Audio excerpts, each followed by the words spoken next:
If you are considering moving to the evergreen state, Washington, well, I am going to tell you everything about these 10 places to live in Washington. Well, I am going to tell you about its feel and vibe, the bad part and the good part, and the real estate prices, rentals, parks, what's unique about the place and the shortcomings. You will get the idea. Keep watching. Starting my list with the Sammamish, I can tell you it's a great city with a great school system and big tech presence. It's pretty bland in an upper-class kind of way. There is a nice library and easy access to hiking trails, but there are also many planned communities. It is a city famous for beautiful scenery and outdoor activities. You got Lake Sammamish, best for nature lovers. It's in proximity to tech industries in Redmond and Bellevue. It's less homogeneous than it used to be with the influx of tech workers from around the world. There are great schools like East Lake High School. In January 2025, the median home price was $1.4 million, and the median household income was $215,000 a year. Average rent is $3,500 a month, with studios averaging $1,791. One bedroom, $2,337, two bedrooms, $3,011, three bedrooms, $3,110, and four bedrooms for $4,339 a month. It's safe, with violent crime being 84% lower than the national average, while property crime is 53% lower. The next one is a Tacoma. The good old Tacoma aroma. The Tacoma aroma is real.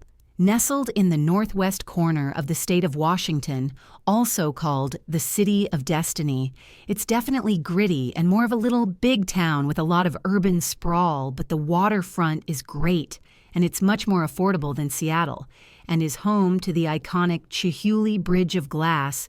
You have to put up with the drizzle and gray sky all year for 3 months of amazing weather in the summer. While it's sorta central to nature, everything is still 2+ hours drive away. The north end of Tacoma is drastically different than the south side in terms of look and feel and socioeconomics. The north end is much more quiet, upscale, and feels more naturally. As of the first quarter of 2025, the median home price is $475,000, and the median household income is $79,000. Average rents are $1,762 a month, with studios at $1,254. One-bedroom apartments at $1,458, two bedrooms at $1,754, three bedrooms at $2,136, and four bedrooms at renting, around $3,185. If you want affordable neighborhoods, East Side rentals are around $1,350, Midland rents around $1,450, and South End rent is $1,440. It provides access to Mount Rainier National Park and plenty of outdoor pursuits. The city is home to the Point Defiance Zoo and Aquarium, the Museum of Glass, and the Washington State History Museum. But with a catch, it gets an F for crime. AreaVibes.com gives Tacoma a 78 livability score. That is even lower than the small, remote college town. That being said, it's a gorgeous city. For those who want to live by Seattle without the same costs, Tacoma is the cheaper alternative. Next one is Vancouver. It's one of the most affordable cities in Washington. It's situated on the Columbia River's northern bank, and it's a less expensive alternative to living in Portland while still having access to the Portland lifestyle. Vancouver's cost of living is 11% less than the state average, offering a cheaper living and the benefit of no income tax. If you like walkability, bikeability, and transit-friendly places, there are definitely some great options toward downtown.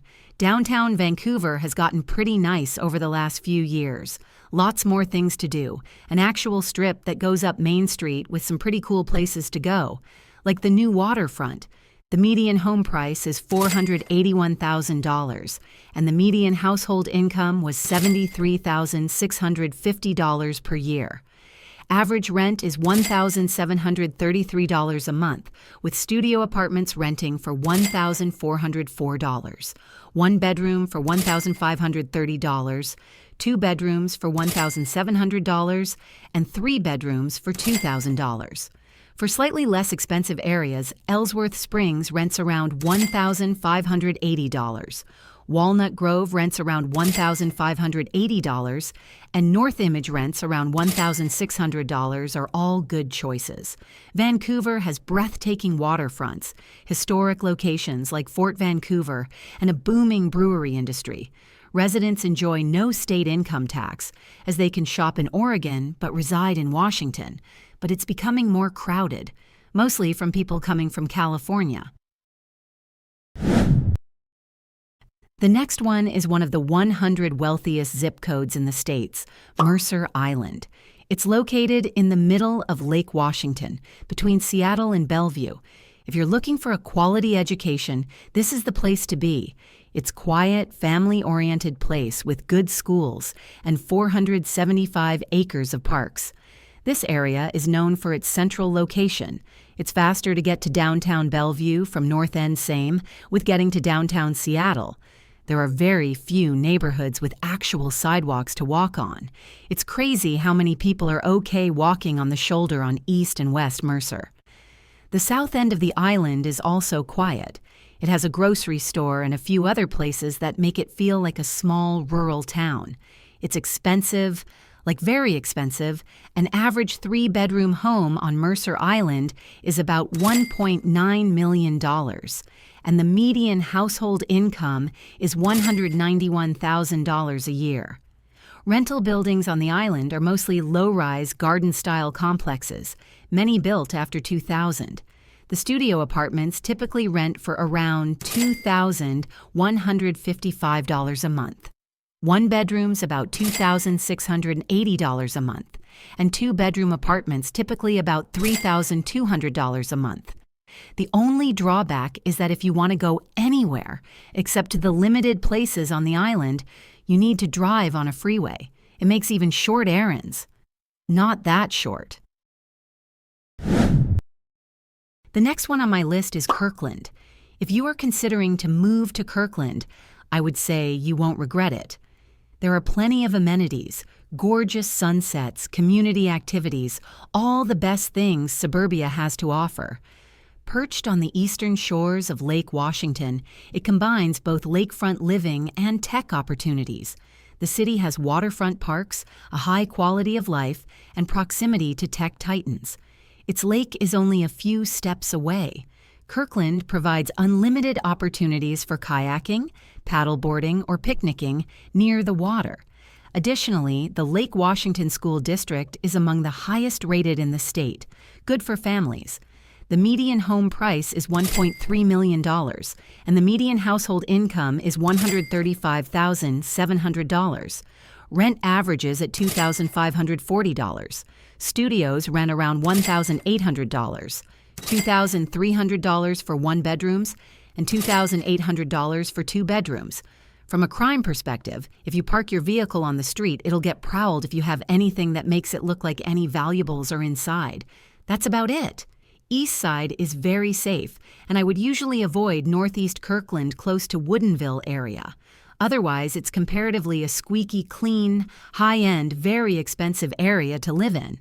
Doctors, lawyers, tech family sort of place. Up next, we have Spokane. It's what you make it. It's inexpensive, family-friendly place, situated on the eastern edge of the state. Well, its cost of living is 14% below the state average. Its easygoing attitude and four-season climate, and it's home to Gonzaga University and the Washington State University campuses in Spokane. There's a lot of downtown development giving it the big city feel. But it isn't the biggest city in Washington, but it feels big because it's sprawled out, and a lot of people tend to count the valley as part of it. Spokane Valley is a different city. The parks here are beautiful, especially Manito and the Japanese Gardens, Lincoln Park, and access to the Spokane River. Housing costs are only increasing. The median home price is $345,000, and the median household income in Spokane is $63,500. Rent is around $1,275. So on the cheaper side, studio apartments rent for an average of $1,050. One bedrooms rent around $1,120, and two bedrooms about $1,370. Only drawback is the petty theft, crime, and homelessness is a large factor in downtown closer to the highway and other parts of the area. Did you know Spokane was the smallest city in U.S. history to host a World's Fair? It's also the birthplace of Father's Day. The next one is Seattle. It's definitely overrated, although I can see that it's not a great city for everyone. The nature around Seattle is some of the best in the U.S. Amazing hikes, lakes, mountains, pretty good winter sports. I absolutely love it. It's hard to beat an urban environment with so much greenery. That's why it's known as the Emerald City. It's an urban playground packed with attractions from the Space Needle to the Pike Place Market. It's progressive culture and thriving economy that is home to tech giants like Amazon, Microsoft, and Starbucks, making it one of the best cities for tech professionals. Almost every neighborhood has a water or mountain view or both. Seattle is unfortunately very expensive to live in. Prices on everything are ridiculously and unaffordably high. The median home price is $796,000, and the median household income is $116,068. Rent starts at $2,000 a month for an average apartment. Little bit affordable neighborhoods like Innis Arden, Richmond Beach, and the Highlands rent around $1,680. Other neighborhoods like West Edge, South Lake, and Westlake rent around $1,980 to $2,105. The food, especially seafood, is pretty good, but it's also pretty expensive. Next one is Redmond, nicknamed the Heart of Tech Innovation, which is home to Microsoft as well as tech giants Nintendo and Google. It's also quite hilly, so watch out when looking at places on a flat map. Its downtown is very walkable with plenty of bars, cafes, and restaurants. And downtown also has Marymore Park and a few paved walking trails along the river or through the trees. It's also the bicycle capital of the Northwest. They've got Target, Costco, Trader Joe's, QFC Safeway, and Whole Foods within a 5-ish minute drive. Not too far from Seattle. Unless there is traffic, then it's going to take you about an hour and a half to get there in peak traffic. Woodinville is 15 minutes down the road and has over 100 wineries. Don't sweat the rain gear too much. It rains often 3 seasons a year, but rarely downpours. There isn't a bad part of Redmond, and we don't see much violent crime, so don't sweat ending up in the wrong area. There are a lot of townhouses here. Some even have outdoor pools. The median home price is $1.0 million, and the median household income is $155,300. Rent averages around $2,336, with condos renting around $2,150, studios renting around $1,740, and one-bedroom rent is around $2,336. For 2 bedrooms, it's $2,845. For 3 bedrooms, it's $3,355. And for 4 bedrooms, rent is $4,000. Traffic is probably going to stink. There's lots of construction all the time, and it's expensive AF. But if you're moving here, you must be doing all right. Expect to be paying more. And if you like having an active nightlife, just good luck. Next on my list is the Olympia. It's a pleasant town with a decent arts and music scene. It has that more rural hippie vibe to it. You can think of Olympia like a mini Portland. It's Washington's capital and can be a bit of a surprise. Between state government jobs and the Evergreen State College, it's a hot spot for public administration or education careers. You can easily access the coast and the southern part of Olympic National Park Forest. You have Priest Point and Watershed Park, scenic parks in the area. It's especially nice in the older neighborhoods and in the wooded areas near Evergreen State College. If you want quiet, go a little south, and you're in rural areas. A little north, you're in the concrete sprawl. Overall, West Olympia has a pretty slow pace and is more wooded than a lot of other areas. It's 40% cheaper than Seattle. The median home price is $503,000. Rent averages at $1,785. And there are virtually no good restaurants. It's not a food town. Part of the reason you might get bad reviews of Oli from Seattleites is that a lot of people here just want the big city thing. And Olympia can't offer you that. It feels very, very small. Small isn't a bad thing, though. Coming at number 1 is Bellingham. If comparing with Seattle, it's better in every way. But it really depends on what you're looking for. The quality of life is exceptional. Nestled between Seattle and Vancouver, if you are starting a career, it's not for you. If you are close to retirement, it's a great one. It's highly walkable and bikeable. There are over 100 miles of mountain bike trails literally in the city. It's far enough away from a major city that is not just a suburb full of people who live here and commute elsewhere. People live here because they want to be here, and the result is that they have a really strong local culture rather than just leeching off a bigger city. Basically, Bellingham offers the lifestyle of a major city with the outdoor access of a mountain town. Very few places in the U.S. are like Bellingham, and that's why it's so expensive here. The median home price is $653,000, and the median household income is $64,000 a year. Average rent is around $1,500, $1,300 for studio apartments, and $1,830 for 2 bedrooms. More affordable single-family homes with some land are closer to Baum than to Seattle. If you are selling a home in a big city and moving here, it's a good choice. And if you don't own a home yet and plan to get a job and save for one, it's a bad choice. The academic vibrancy of nearby Western Washington University adds to Bellingham's allure. That said, it's not for everyone. If you like an urban vibe, its isolated feel may not be your speed. And did I mention there's no income tax? Yeah, it's a very special place to live.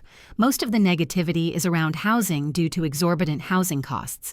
If you can swing it financially, you'll love it here. What's your favorite place in Washington? Let me know your thoughts in the comments. Don't forget to like, subscribe, and see you in the next one.